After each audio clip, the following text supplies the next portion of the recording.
झकास होंगे। तो यहाँ पे सभी के प्री बोर्ड्स एकदम नजदीक आ रहे हैं।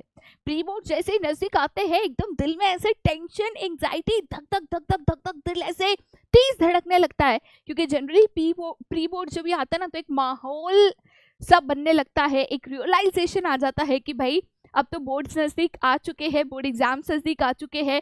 बहुत बच्चे हैं जिन्होंने शुरू से तैयारी नहीं करी होती है, उनके लिए टेंशन भरा माहौल होता है कि अब क्या होगा, क्या हम कर पाएंगे, क्या हम नहीं कर पाएंगे। तो मैंने काफ़ी सारी स्ट्रेटेजी वीडियोस डाली थी कि किस तरीके से आप कम समय में अपना ज़्यादा सिलेबस कवर कर सकते हो या कम समय में भी अपने बोर्ड एग्जाम्स के लिए अच्छी तैयारी कर सकते हो। आज हम इस वीडियो में पढ़ाई डिस्कस नहीं करेंगे, मतलब आपको कैसे फास्ट पढ़ना है, कैसे बैकलॉग क्लियर करना है, कैसे क्वेश्चंस की तैयारी करनी है। आज हमारा मेन फोकस होगा to score maximum marks in the board exam. तब सवाल ये है कि मैम मैंने तैयारी तो करी है, मतलब मैंने पढ़ाई किया है, मैंने रिवीजन किया है, बट अभी भी वो कॉन्फिडेंस नहीं है, मुझे नहीं पता कि मुझे कैसे एग्जाम में 100 आउट ऑफ 100 मार्क्स स्कोर करने हैं या कैसे मैं मैक्सिमम मार्क्स स्कोर कर सकूं, या क्या मेरा अप्रोच या स्ट्रैटेजी होना चाहिए जिससे मैं मैक्सिमम स्कोर यहाँ पे सारे सब्जेक्ट्स में ला सकूं। ठीक है, कॉमन स्ट्रैटेजी है, सभी सब्जेक्ट्स के लिए काम आती है। बेसिकली यहाँ पे हम ज्यादा स्कोर कैसे कर सकते हैं, ज्यादा मार्क्स कैसे ला सकते हैं, उसके ऊपर मेन आपका यहाँ पे डिस्कशन होगा। ठीक है, स्ट्रेटेजी कोई बड़ी, कोई कॉम्प्लेक्स, कोई 10 चीजें 50 चीजें आपको यहाँ पे नहीं करनी है। देखो, अगर आपकी यहाँ पे पढ़ाई हो चुकी है, अगर आपने maximum of the syllabus cover किया है, इंपॉर्टेंट क्वेश्चंस कवर किए हैं, अब बात आती है कि पेपर में किस तरीके से इसको अटेम्प्ट किया जाए। बहुत बार ऐसे होता है कि पढ़कर जाते हैं, सब कुछ आता है, बट फिर भी पेपर में मार्क्स अच्छे नहीं आ पाते। ठीक है, बहुत बच्चे कंप्लेन करते हैं, मैम हम सब पढ़कर गए थे, सब लिख कर आए थे, लेकिन फिर भी हमें बस 80 मार्क्स मिले। ठीक है, आउट ऑफ 100 हमें बस 60 मार्क्स मिले, 65 मार्क्स मिले, मार्क्स डिडक्ट हो गए, पेपर पूरा नहीं हो पाया। तो इसके ऊपर हमारा मेन यहाँ पे फोकस होना है। सबसे पहले अगर आप सीबीएसई स्टूडेंट हो, सीबीएसई स्टूडेंट की बात करें तो आपके लिए एनालिटिकल बेस्ड जो क्वेश्चंस है इसका परसेंटेज बढ़ा दिया गया है, एंड 50% ऑफ द पेपर जो आपका आएगा हर सब्जेक्ट का वो एनालिटिकल क्वेश्चंस के फॉर्म में आएगा। जैसे बिजनेस स्टडीज की बात करें तो बहुत सारे case studies, assertion, reasoning type questions, statement types question, picture based question, इस तरीके के क्वेश्चंस आपको पेपर में आएंगे। तो अगर आप एक सीबीएसई के स्टूडेंट हो, आपके लिए हर एक कंसेप्ट में प्रॉपर इन डेप्थ क्लैरिटी होना बहुत इंपॉर्टेंट है। केस स्टडीज के लिए अगर आप रट्टा मार के चले जाते हो, मतलब आपने सोचा कि मैंने सारे क्वेश्चंस को रट्टा मार लिया है, तो आप मार्क्स स्कोर नहीं कर पाओगे। तो पहली चीज अपने कंसेप्ट्स को क्लियर रखो, चीजों को पहले अंडरस्टैंडिंग समझने के ऊपर फोकस करो। तो इसके लिए मैं आपको हमेशा कहती हूँ, the first and the most important thing is read the question properly. ठीक है, मतलब मैंने इतने, मेरे एक्सपीरियंस में हजारों पेपर्स मैंने चेक किए हैं। ठीक है, ऑलमोस्ट 8-9 साल हो गए हैं मैं पढ़ाते आ रही हूँ, पेपर्स चेक करते आ रही हूँ, हजारों स्टूडेंट्स के पेपर्स मैंने चेक किए हैं। और जहाँ पे ऐसे बच्चे हैं जो करीबन 90-95 के रेंज में रह जाते हैं, उनका गलती वही हो जाता है, सिली मिस्टेक्स।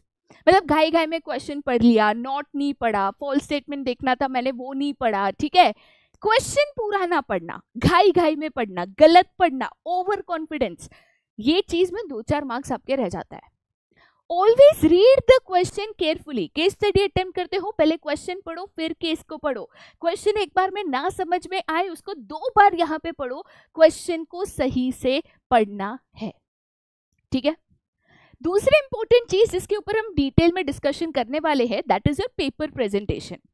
अब बहुत बार ऐसे होता है कि हमें आंसर आता तो है, लेकिन हमें उसमें फुल मार्क्स नहीं मिल पाते, क्योंकि यहाँ पे आपका आंसर आपको आता है, उसके साथ साथ आप किस तरीके से वो आंसर को पेपर में लिख कर आते हो, किस तरीके से आप प्रेजेंट करते हो, पुट करते हो, वो इक्वली इंपॉर्टेंट है। अब मैं आपको एक सिंपल से एग्जाम्पल यहाँ पे देना चाहूंगी। फिर एग्जाम्पल मान के चलिए कि मेरे को एक क्वेश्चन आ गया प्रिंसिपल्स ऑफ मैनेजमेंट के ऊपर। ठीक है, जहां पे मेरे को बोला है कि 4 प्रिंसिपल्स है या 3 प्रिंसिपल्स है जो मुझे डिटेल में एक्सप्लेन करने हैं। 6 मार्क का क्वेश्चन है, कितने का क्वेश्चन है, तो 6 मार्क्स का क्वेश्चन है। ठीक है, इसमें 3 प्रिंसिपल्स है मेरे पास, the principle of scalar chain, the principle of subordination of individual interest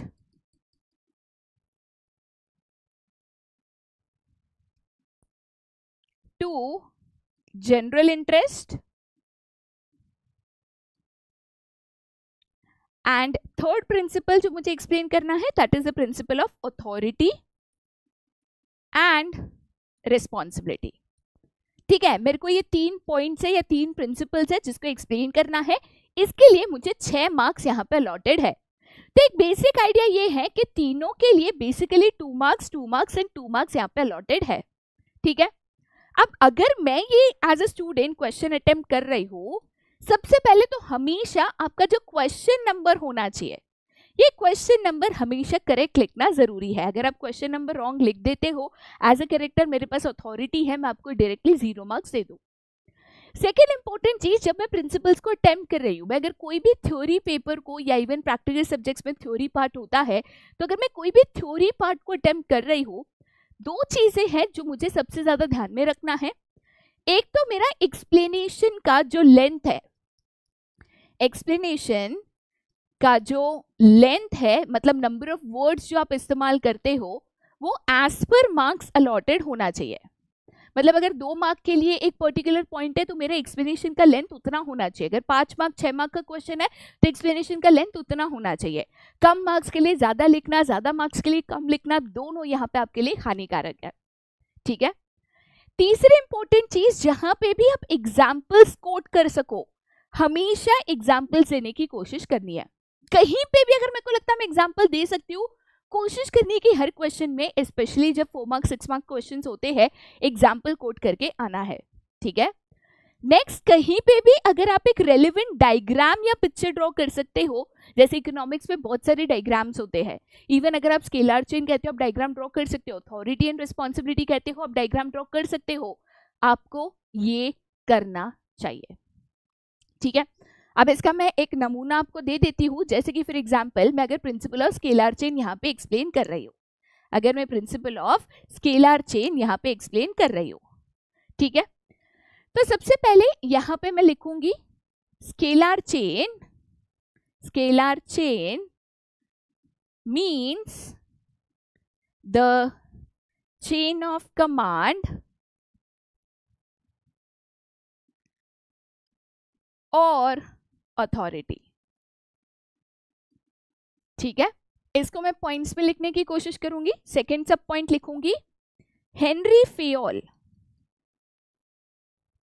always suggested that in normal case a chain of communication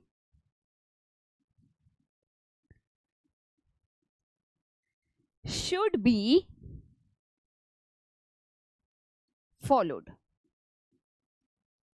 ठीक है, अब ये एक्सप्लेन करने के लिए मैं एक डायग्राम ड्रॉ करूंगी। यहाँ पे पेपर के राइट हैंड साइड में जनरली डायग्राम्स ड्रॉ करना हम प्रेफर करते हैं। ठीक है, तो यहाँ पे मैं एक डायग्राम ड्रॉ करूंगी। इसमें टॉप पे मैं दे दूंगी A, this will be B, this will be C, this will be D, this will be E, F and G. ठीक है, यहाँ पे मैं दूसरी चीज जो दिखाऊंगी that will be a gangplank. ठीक है, नीचे डायग्राम को नाम दे दूंगी, that is a diagram, short form भी लिख सकती हूं, ऑफ स्केलर चेन। ठीक है, मैंने यहाँ पे 2 सब पॉइंट्स लिखे थे, इसके लिए मुझे 1 मार्क मिलेगा, और 2 सब पॉइंट्स लिखने होंगे जिसके लिए और 1 मार्क मैं यहाँ पे अर्न कर लूंगी। थर्ड सब पॉइंट लिखूंगी, for example in the adjacent diagram, adjacent क्योंकि वो बाजू में है, ठीक है, in the adjacent diagram let us assume that F wants to communicate with G. In normal case, a chain of communication that is F to D D to B, B to A to C, C to E and E to G will be followed. ठीक है, यही चीज मुझे diagram में दिखानी है. FD को बोलेगा, DB को बोलेगा, BA को बोलेगा, AC को बोलेगा, CE को एंड EG को. ठीक है, लेकिन और एक पॉइंट में यहां पे क्लियरली मेंशन करूंगी, but he also suggested that in case of emergency, two people at same level can directly communicate using gangplank, also known as shortcut communication. ठीक है, इंपॉर्टेंट चीजें यहाँ पे नोट डाउन करो. एग्जाम्पल कोट किया, diagram draw किया, Henry foil ने principal दिया था, ये इन्फॉर्म किया, स्केलर चेन क्या होता है ये इन्फॉर्म किया, गैंग प्लान क्या होता है ये भी मैंने यहाँ पे इन्फॉर्म किया. डायग्राम ड्रॉ करते वक्त उसको प्रॉपर्ली मार्क करना, डायग्राम को नाम देना ये भी जरूरी है. पॉइंट्स लिखते वक्त मैंने यहाँ पे उसको सब पॉइंट्स में कन्वर्ट किया. अगर कोई भी करेक्टर है वो किस तरीके से यहाँ पे मार्क्स देगा, जैसे वो सबसे पहले देखेगा कि यहाँ पे दो पॉइंट्स गिवन है तो यहाँ पे वो 1 मार्क दे देगा. उसके बाद वो यहाँ पे नेक्स्ट पॉइंट चेक करेगा, प्लस उसमें डायग्राम गिवन है, इधर आपको हाफ मार्क दे देगा. प्लस वो नेक्स्ट पॉइंट चेक करेगा जो कि कंक्लूजन है, यहाँ पे आपको हाफ मार्क दे देगा. 2 आउट ऑफ 2 मार्क्स यहाँ पे आपको मिल जाएंगे. तो बेटा पेपर प्रेजेंटेशन पे ध्यान देना, नीटली डायग्राम्स को ड्रॉ करना, ब्रीफ क्वेश्चंस को सब पॉइंट्स में कन्वर्ट करना. अगर आप अकाउंटेंसी का पेपर लिख रहे हो तो प्रॉपर उसका प्रोफॉर्मास बनाना, प्रॉपर उसके कैलकुलेशंस यहाँ पे दिखाना. अगर आप मैथमेटिक्स का पेपर यहाँ पे कर रहे हो या अकाउंटेंसी के न्यूमेरिकल सॉल्व कर रहे हो तो प्रॉपर स्टेप वाइज उसको सॉल्व करना, फाइनल आंसर को डबल अंडरलाइन करना है, बॉक्स में डालना. ये बारीक चीजें होती है जहाँ पे आपके हाफ ऑफ मार्क कट हो सकते हैं. तो पहली चीज तो आपको इसके ऊपर ध्यान रखना है, अगर आपको परफेक्ट 100 स्कोर करना है तो आपका पेपर प्रेजेंटेशन भी परफेक्ट होना चाहिए. हाँ, मैं मानती हूँ कि आप राइटिंग स्पीड बढ़ाओगे, फटाफट चीजों को लिखोगे क्योंकि आपको ज्यादा लिखना है, तो इसमें थोड़ी सी हैंडराइटिंग टेढ़ी मेढ़ी हो सकती है, जो कि मेरी भी हुई है. बट रीडेबल हैंडराइटिंग है तो कोई दिक्कत नहीं है. मैं नहीं कहती हूँ कि कर्सिव या प्रॉपर्ली एकदम ऐसे स्टाइलिश राइटिंग में लिखो, बट रीडेबल होनी चाहिए. स्पेलिंग मिस्टेक्स के लिए हमेशा एक चेक रखना है, ग्रामेटिकल मिस्टेक्स को यहाँ पे अवॉइड करना है. अगर आपका पेपर प्रेजेंटेशन परफेक्ट है, ठीक है, तो याद रखना इसमें आपका 50% ऑफ द काम यहीं पे हो जाता है. ठीक है, थर्ड एंड वेरी इंपॉर्टेंट चीज, जब हम पेपर प्रेजेंटेशन करने जाते हैं मोस्ट ऑफ द केसेस में टाइम मैनेजमेंट में मार खा जाता है. जनरली होता क्या है, साल भर बस हम पढ़ाई करते हैं, लिखते कम है, और अगर नोट्स भी बनाते हैं तो अपने कन्वीनियंस, अपने टाइम और अपने स्पीड के मुताबिक बनाता है. डायरेक्टली पेपर अटेम्प्ट करने जाते हैं, कम समय में थ्योरी पेपर्स लेंदी आते हैं, ज्यादा लिखना होता है, लिख नहीं पाते हैं. तो बेटा टाइम मैनेजमेंट भी बहुत इंपॉर्टेंट है. जनरली टाइम मैनेजमेंट करने के लिए 2 तरीके होते हैं, दोनों मैं आपको यहाँ पे बता दूं, बहुत आसान है. अभी भी आपके पास समय है, प्रैक्टिस कर लोगे 100%. मैं आपको गारंटी के साथ कह सकती हूँ कोई पेपर ऐसा नहीं होगा जो आपका यहाँ पे इनकम्प्लीट रह जाएगा. ठीक है, मैंने मेरे लाइफ में बहुत सारे एग्जाम्स दिए हैं, मोस्ट ऑफ द केसेस में थ्योरी पेपर्स हुआ करते थे, बट मेरा पेपर आज तक कभी भी इनकम्प्लीट नहीं रहा है. बिकॉज यही स्ट्रैटेजी है जो मैंने सीखी थी और मैं अपनाते आ रही हूँ, जो मैं आपको यहाँ पे बताने वाली हूँ. टाइम मैनेजमेंट के लिए 2 चीजें बहुत इंपॉर्टेंट है, या 2 तरीके हैं जिसके द्वारा आप टाइम मैनेजमेंट यहाँ पे कर सकते हो. ठीक है, सबसे पहले आपका जो भी टोटल क्वेश्चंस है एंड उसके साथ जो भी आपका टोटल टाइम है, इसमें आपको यहाँ पे बैलेंस रखना बहुत ही ज्यादा जरूरी है. ऐसे अंधाधुंध पेपर लिखना जहाँ पे पेपर आ गया, आपने फर्स्ट क्वेश्चन से शुरू किया ये सोच के कि लास्ट क्वेश्चन तक मैं पहुंच जाऊंगी उतने टाइम में, ये गलत है. एक जनरल आपका माइंडसेट होना चाहिए, एक जनरल आपकी प्रैक्टिस होनी चाहिए. मैं बस एक एग्जांपल आपको यहाँ पे दे रही हूँ, different papers different number of questions के लिए डिफरेंट हो सकता है.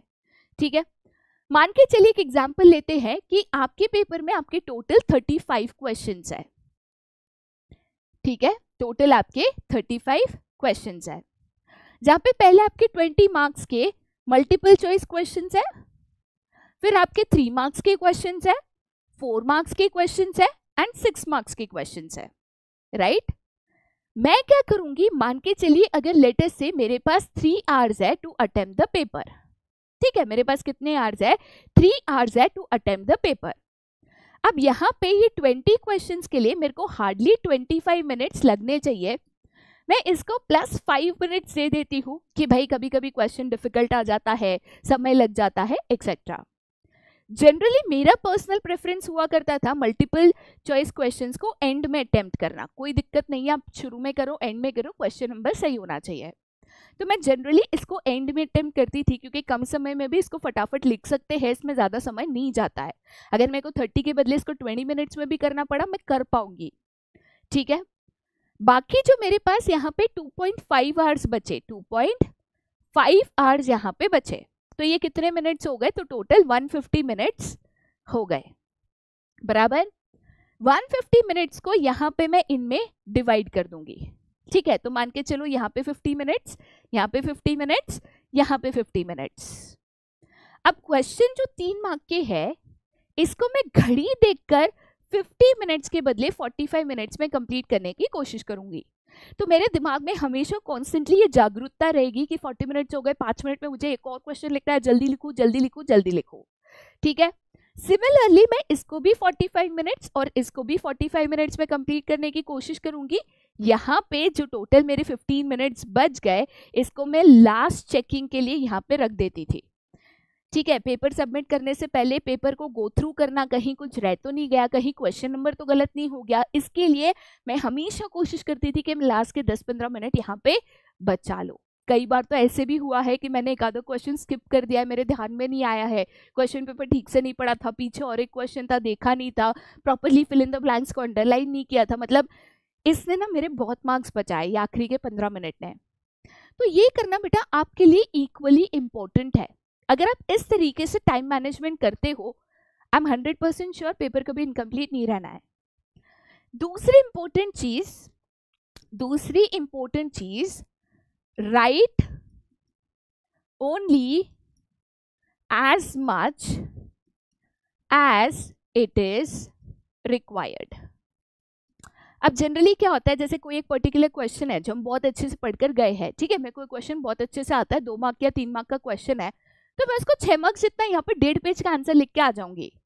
कोई मतलब है क्या? आपको 3 मार्क के क्वेश्चन के कभी 6 मार्क्स मिल सकता है क्या? नहीं मिल सकता है। तो भाई अगर मेरा 3 मार्क्स का क्वेश्चन है, अगर मेरे को 40 to 60 वर्ड्स में इसको लिखना है, मान के चलो एक एग्जाम्पल दे रही हूँ, तो इतने ही वर्ड्स लिखो, इससे ज्यादा लिखने की कोई जरूरत नहीं है। आपको एक्स्ट्रा मार्क्स नहीं मिलने हैं, आपका टाइम ही यहाँ पे जाना है। कभी कभी हम क्या करते हैं, सेफ्टी खेलता है, ऑप्शनल क्वेश्चंस भी लिख कर आता है। ऑप्शनल क्वेश्चंस लिख सकते हो, बट हमेशा याद रखो ऑप्शनल क्वेश्चंस, ऑप्शनल और additional questions should always be attempted